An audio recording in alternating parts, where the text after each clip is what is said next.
अस्सलाम वालेकुम नाज़रीन, एक नए व्लॉग के साथ आपकी खिदमत में हाजिर हैं। नाज़रीन हमारे साथ मौजूद हैं आज नासिर इकबाल साहब, डॉन न्यूज़ के लिए लिखते हैं और बड़े सीनियर जर्नलिस्ट हैं, सुप्रीम कोर्ट को कवर करते हैं। आज हमने बड़ी ही अनप्रेसिडेंटेड प्रोसीडिंग्स देखी हैं, कवर की हैं सुप्रीम जुडिशल कौंसिल की।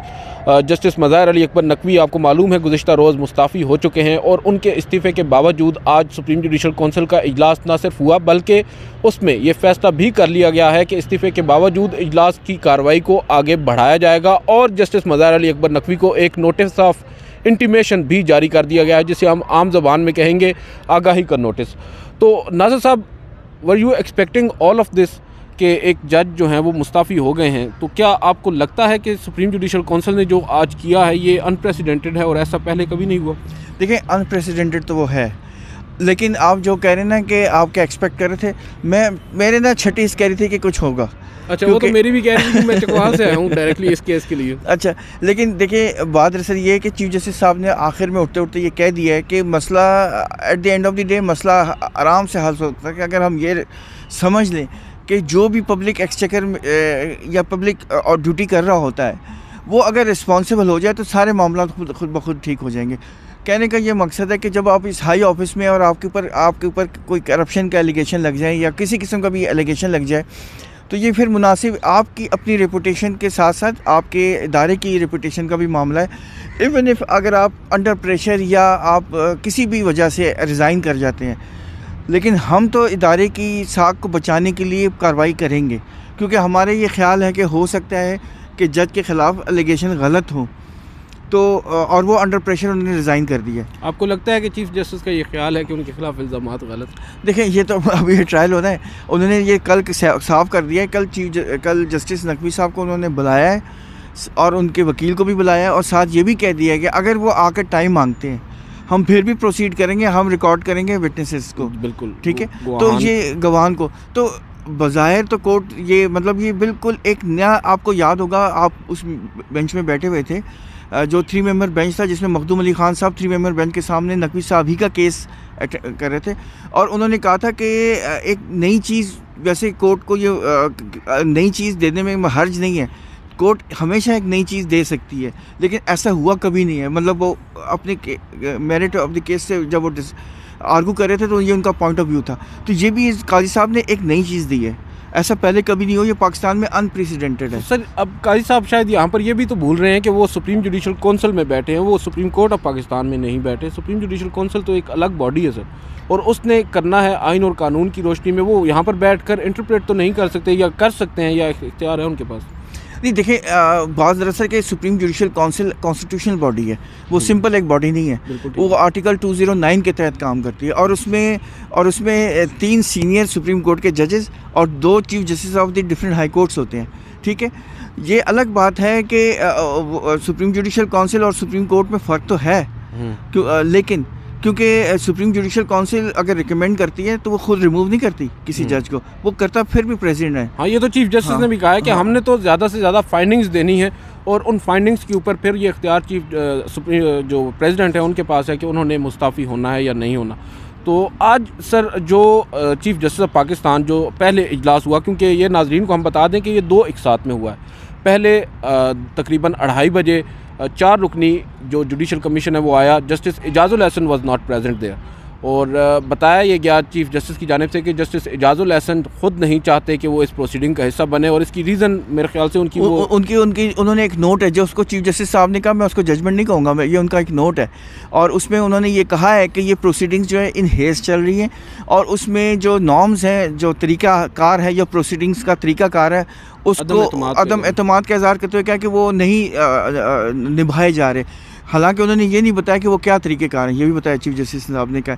तो बहरहाल ये हम पर अब लाजिम है कि हम अपने आप को करेक्ट करें और करेक्ट करने का तरीका ये है कि हम प्रोसीड करें। तो और कम से कम यहाँ पर जो अटॉर्नी जनरल है उनसे भी जब उन्होंने ये सवाल किया तो जो पहला वक्फा हुआ वो इस वजह से हुआ कि जो चीफ जस्टिस काजी फाइज ईसा की बाईं जानिब बैठे जस्टिस समीर खान भट्टी थे chief justice Lahore high court, उन्होंने उनको इशारतन ये बताया कि जो 209 का सेक्शन 3 है जो ज़ेली शेख है उसमें ये लिखा हुआ है कि जब एक मेंबर नहीं मौजूद तो उसकी जगह एक और सीनियर मेंबर को सुप्रीम जुडिशल काउंसिल में बिठाया जाएगा, और उसके बाद फिर जस्टिस मंसूर अली शाह को शामिल करने का कहा गया और चीफ अटॉर्नी जनरल से ये सवाल उनके सामने रखा गया कि आप हमें बताएं कि क्या आया हम आगे प्रोसीड कर सकते हैं या नहीं कर सकते। उन्होंने कहा कि आप पहले कन्वीन कर लें अपनी कौंसिल, तो फिर हम इसके ऊपर बात करते हैं। दोबारा तकरीबन 3-3:30 बजे दोबारा आई कौंसिल।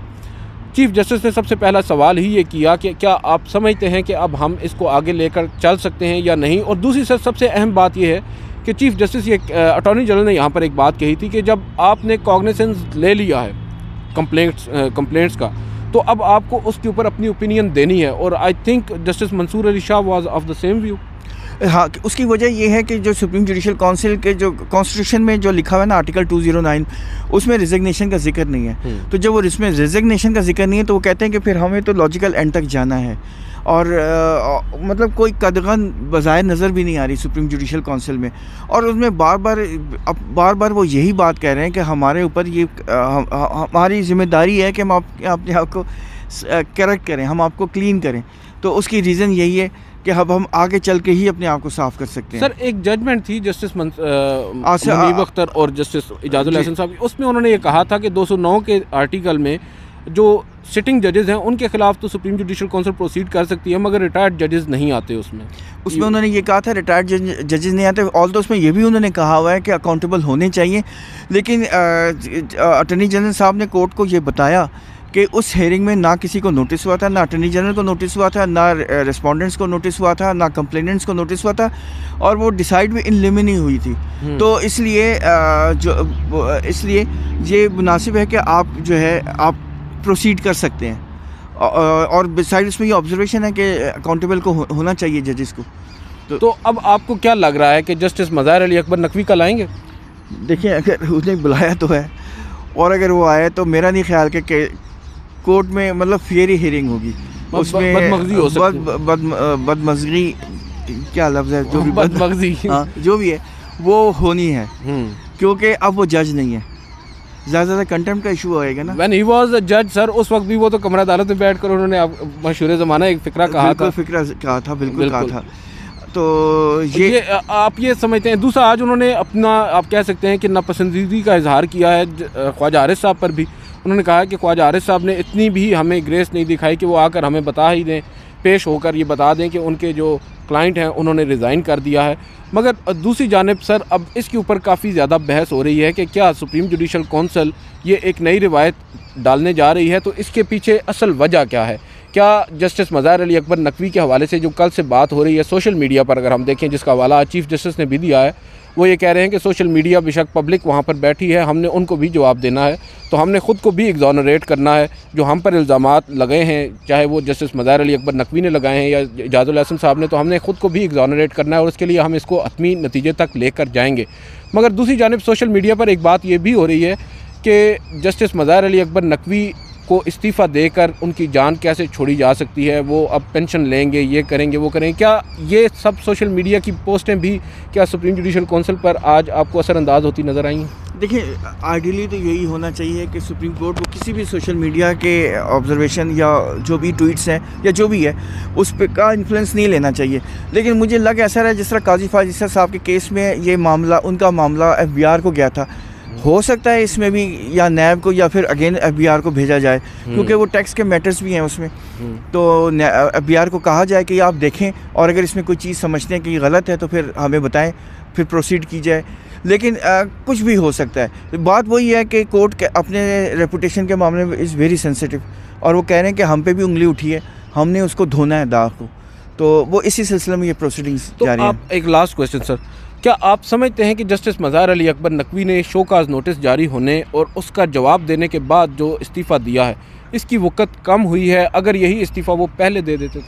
देखिए, अगर पहले दे देते तो शायद ये मामला ना जाता, लेकिन उन्होंने अपने रिजिग्नेशन लेटर में जो कुछ इल्ज़ामात भी लगाए, मेरे ख्याल में कोर्ट उसकी वजह से भी थोड़ी सी जस्टिस मंसूर अली शाह ने उनका हाँ बिल्कुल उन्होंने जिक्र किया। उस पर उन्होंने ये कहा है कि उन्हें इंसाफ की तवक्को नहीं थी, और वो जो जजेस के ऊपर मतलब कहते हैं कि सबको मालूम है कि मेरे साथ क्या होना था, हमें पहले इन द करंट सर्कमस्टांसेस वो ये बतौर जज काम जारी नहीं रख सकते। ये लाइन है जिसके ऊपर जस्टिस मंसूर अली शाह ने भी कहा कि हमने ये भी देखना है कि क्या उनके साथ कुछ ड्रैकोनियन तरह का रवैया तो नहीं रखा गया इस सुप्रीम जुडिशल काउंसिल की जानिब से, जिस पर मैं देख रहा था कि चीफ जस्टिस भी उनको काफ़ी गौर से देख रहे थे, जस्टिस मंसूर अली शाह को, क्योंकि चीफ जस्टिस का ये मानना है कि हमने तो उनको बहुत ज़्यादा वक्त दिया है। काजी फाइज साहब ने ये बात कही कि हमने उन्हें जवाब, जब उन्होंने मोहलत मांगी तो जवाब के लिए मोहलत भी काफ़ी ज़्यादा दी। उन्होंने हमसे ये कहा कि पब्लिक करें इस प्रोसीडिंग को, हमने पब्लिक भी किया। तो उनके पास अपने आर्ग्यूमेंट्स हैं, जस्टिस मज़ाहिर अली अकबर नकवी और जस्टिस इजाज़ुल हसन के पास अपने आर्ग्यूमेंट हैं। Sir thank you very much, आपने बड़ा टाइम दिया। नासिर इकबाल साहब, नाज़रीन, अब नाज़रीन बात यह है कि सुप्रीम जुडिशल काउंसिल ने आज आप कह सकते हैं कि अनप्रेसिडेंटेड जो है एक डिसीजन लिया है, और अनप्रेसिडेंटेड ये है, लेकिन जैसा कि नासिर साहब कह रहे थे अनएक्सपेक्टेड नहीं है। चीफ जस्टिस काजी फाइज ईसा से आप एक्सपेक्ट कर सकते हैं, वो कई दफ़ा जो है वो नई जहद में भी जाते हैं, और अब उन्होंने जो जस्टिस मज़ाहिर अली अकबर नकवी के मामले के ऊपर इस मामले को ख़त्म ना करके इसकी जो कार्रवाई है उसको आगे बढ़ाने का फ़ैसला किया है। इसके बाद अब नज़र यही आ रहा है कि जस्टिस मज़ाहिर अली अकबर नकवी के लिए जो इस्तीफ़ा है वो काफ़ी नहीं है, और शायद जजेस साहिबान जो हैं अब उससे ज़्यादा चाहते हैं। और इसकी एक वजह ये हो सकती है, बहुत से लोग आज ये बात कर रहे हैं कि शायद जस्टिस मज़ाहिर अली अकबर नकवी ने जो बातें की हैं या जो इल्ज़ामात उन्होंने अपने जवाबात में या अपने रिप्लाइज़ में, अपने रिस्पॉन्सेज में सुप्रीम जुडिशल काउंसिल पर, बिलखसूस जस्टिस काजी फाइज ईसा पर और दीगर लोगों पर लगाए हैं, उस पर अब जजेस साहिबान जो हैं वो काफ़ी नाला हैं, और वो ये समझते हैं कि अगर आप इस वक्त पर, जब आप सुप्रीम जुडिशल काउंसिल जो है वो हतमी नतीजे पर पहुंचने वाली है, आप इस्तीफ़ा दे रहे हैं, तो क्या ये मुमकिन है, ऐसा हो सकता है, ऐसा रास्ता आपको दिया जा सकता है? क्योंकि ये सवाल चीफ जस्टिस काजी फाइज ईसा ने उठाया कि एक मिसाल के तौर पर सुप्रीम जुडिशल काउंसिल के एक मेंबर जो हैं वो एक ऐसे जज को जिसके ख़िलाफ़ सुप्रीम जुडिशल काउंसिल प्रोसीडिंग कर रही है, उसको अपना फ़ैसला लिखने से एक दिन पहले बता दें कि भाई आपके ख़िलाफ़ कल सुप्रीम जुडिशल काउंसिल अपना ओपिनियन फॉर्म करने जा रही है जो आपके अगेंस्ट होगा, उस पर वो जज साहब जो हैं वो मुस्ताफ़ी हो जाएं और तमाम जो प्रिविलेजेस हैं वो उनको मिलती रहें, और वो दाग भी उन पर धुल जाए और वो इग्नोरेट हो जाएं। और वो अलग बात है कि शायद उन जज साहब ने वो जो उन पर इल्ज़ामात लगे हों वो भी दुरुस्त हों, मगर वो सब धुल जाएगा सिर्फ़ इस वजह से कि उन्होंने ऐन एक दिन पहले इस्तीफ़ा दे दिया। तो इस पहलू को भी हमने देखना है, ये कहना है चीफ जस्टिस काजी फाइज ईसा का। ताहम अभी मेरी कुछ ऐसे लोगों से बात हो रही थी जो शुरू से जस्टिस मज़ाहिर अली अकबर नकवी का केस जो है प्लीड कर रहे हैं पब्लिकली, सोशली, और वो ये समझते हैं कि उनके साथ ज़्यादती हो रही है। अब जो कल उन्होंने इस्तीफ़ा दिया है उस पर वो लोग भी काफ़ी ज़्यादा टू सम एक्सटेंट आप कह सकते हैं कि नज़र आ रहे हैं अनकम्फर्टेबल, और वो ये कह रहे हैं कि क्यों कर ज़रूरत पेश आई है जस्टिस मज़ाहिर अली अकबर नकवी को एट द 11th आवर इस्तीफ़ा देने की, जबकि वो ख़ुद उससे 2 घंटे कबल ही अपना एक तफसीली जवाब भी सुप्रीम जुडिशल काउंसिल को दे रहे हैं, और उसमें PDM हुकूमत के ख़िलाफ़ एक पूरा नैरेटिव भी बता रहे हैं कि किस तरह ये साजिश उनके ख़िलाफ़ रची गई। पाकिस्तान बार कौंसिल की करारदाद किस तरह आई, वज़ीर आज़म शहबाज शरीफ से मुलाकात के बाद, ये तमाम बातें जो कि हक़ाइक़ पर मबनी है, इसमें कोई दो राय भी नहीं है। और जो इल्ज़ामात उन पर लगे हैं उनका जवाब तो जस्टिस इजाज़ुल हसन दे भी चुके हैं, फिर भी जस्टिस मज़ाहिर अली अकबर नकवी ने क्यों कर इस्तीफ़ा दिया, ये बहुत से लोग अब उनसे आप कह सकते हैं कि नाराज़ नज़र आ रहे हैं जो उनके ही हामी हैं। वो ये समझते हैं कि उन्हें ऐन वक्त पर आकर ये काम नहीं करना चाहिए था। अगर उन्होंने इस्तीफ़ा ही देना था तो वो इस्तीफ़ा शोकाज नोटिस जारी होने से भी पहले दे देते, तो शायद ये मामला इस नहज तक ना पहुँचता। अब जब ये मामला इस नहज पर पहुँच चुका है, जबकि दोनों इतराफ़ से काफ़ी गोलाबारी भी हो चुकी है, इल्ज़ामात भी लग चुके हैं, बिलखसूस जस्टिस मज़ाहिर अली अकबर नकवी ने सुप्रीम जुडिशल काउंसिल के फाजिल मेंबरान पर कई इल्ज़ामात भी लगाए हैं। वो इल्ज़ामात दुरुस्त हैं या गलत है ये अलग बात है। बावजूद इसके अब सुप्रीम जुडिशल काउंसिल ये फ़ैसला कर बैठी है कि उसने इस कार्रवाई को आगे बढ़ाना। और एक और चीज़ जो मेरे लिए हैरान कुन है कि justice Mazahir Ali Akbar Naqvi was the only voice, जो जस्टिस इजाज़ुल हसन जो एक वाहिद आवाज़ थे जस्टिस मज़ाहिर अली अकबर नकवी के हक़ में इस वक्त सुप्रीम जुडिशल काउंसिल में, जो नज़र आ रहे थे और उनके लिए खुलकर वो बात भी करते थे। उन्होंने शोकाज नोटिस भी, दोनों शोकाज नोटिस की मुखालफत भी की। बावजूद इसके जस्टिस इजाज़ुल हसन को क्या ज़रूरत पेश आई कि उन्होंने 2 रोज़ कबल, उनके इस्तीफ़े से 1 दिन कबल अपना वो इख्तिलाफी नोट जारी किया, और उस नोट के जारी होने के बाद अब वो सुप्रीम जुडिशल काउंसिल में नहीं बैठे। और अब बज़ाहिर ये भी माना जा सकता है जस्टिस मज़ाहिर अली अकबर नकवी या उनकी टीम की जानिब से कि अब वन साइडेड ही सुप्रीम जुडिशल काउंसिल कार्रवाई करेगी। बहरहाल देखते हैं सुप्रीम जुडिशल काउंसिल कैसे इसको आगे लेकर चलती है। ये भी हो सकता है, मैं तो अब भी आप कह सकते हैं कि ये जहन में रखता हूँ कि शायद supreme judicial council justice Mazhar Ali Akbar Naqvi के ख़िलाफ़ जो इल्ज़ामात हैं उनको मुस्तरद भी कर दे और उनको एग्जोनरेट कर दे। और दूसरी जानिब क्योंकि ये चीफ़ जस्टिस ने ख़ुद भी कहा है कि जिन्होंने इल्ज़ामात लगाए हैं अगर वो इल्ज़ामात झूठे हैं तो उनके ख़िलाफ़ भी कार्रवाई होगी। और वहाँ पर मौजूद पाकिस्तान बार कौंसिल और जो दीगर शिकायत कुनंदा हैं उन्होंने खड़े होकर कहा है कि हम तमाम तरह रिपरकशंस झेलने को तैयार हैं, बर्दाश्त करने को तैयार हैं। हम आज भी अपनी उन शिकायत पर बिल्कुल खड़े हैं और हम समझते हैं कि हमारी शिकायत बिल्कुल फैक्चुअली करेक्ट है और justice Mazhar Ali Akbar Naqvi is guilty according to them. मगर देखते हैं अब वो किस तरह इस केस को आगे लेकर चलते हैं। जस्टिस मज़ार अली अकबर नकवी को एक मौका दिया गया है, उनके वकील को भी कहा गया है कि कल को वो आएँ और ख़ुद आकर अपना केस प्लीड करें। अगर ऐसा नहीं हुआ तो फिर सुप्रीम जुडिशल कौंसिल कार्रवाई को रोकेगी नहीं। उन्होंने वक्त मांगा, उनको वक्त मिल जाएगा, इस दौरान गवाहान को सुना जाएगा और आखिर में जस्टिस मज़ार अली अकबर नकवी को सुना जाएगा। नाज़रीन, ये था आज का व्लॉग। उम्मीद है आपको समझ में आया होगा हमारी टूटी फूटी जो अदालती ज़बान है उसमें। आज की इस वीडियो से इतना ही, इजाज़त दीजिए। अल्लाह हाफ़िज़।